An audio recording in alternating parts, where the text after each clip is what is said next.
Zahid Hamidi. Anak-anak muda sekarang ni bukan dia bodoh ni. Termasuklah anak muda yang duduk dalam UMNO, pemimpin-pemimpin UMNO. Pasal apa mereka tak mau tegur Datuk Seri Zahid Hamidi? Pasal hang Presiden UMNO. Yang UMNO ni, pemimpin UMNO yang duduk dalam UMNO tu, mereka tak berani tegur. Mereka dididik supaya taat pada pemimpin walaupun pemimpin tu bengong. Pemimpin tu cakap tak betul, salah. Mereka tak berani nak tegur. Percayalah jika Datuk Zahid Hamidi turun daripada kursi presiden, ganti dengan presiden lain. 2-3 hari, confirm 24 jam. Kisah-kisah jahat, kisah-kisah buruk Datuk Seri Zahid Hamidi akan diungkap, akan ditayang balik, akan dicerita balik daripada ahli-ahli UMNO ni. Mereka akan ungkit balik. Serupalah dengan Tun Mahathir Mohamad, dulu presiden UMNO. Mana-mana ahli UMNO berani lawan cakap dia. Semua tunduk membisu. Jadi pula pada Najib. Bila duduk dalam penjara, siapa nak membela dia?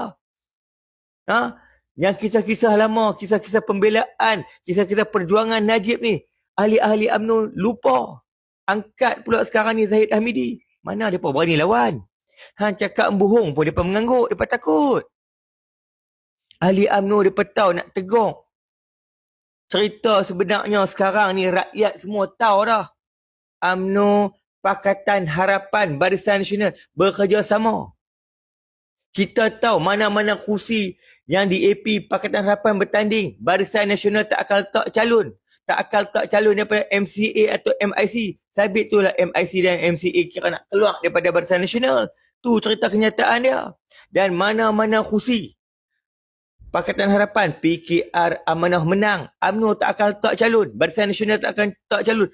Serupa di Permatang Pauh ni. Di Permatang Pauh ni.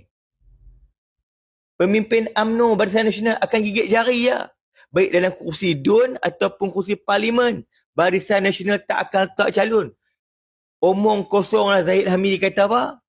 Kami nak bertanding solo. Barisan Nasional nak bertanding solo. Aku cabar geng-geng Barisan Nasional ni, UMNO ni.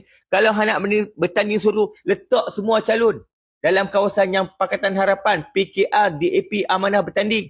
Yang tu baru gentle. Yang ni hang sembang saja.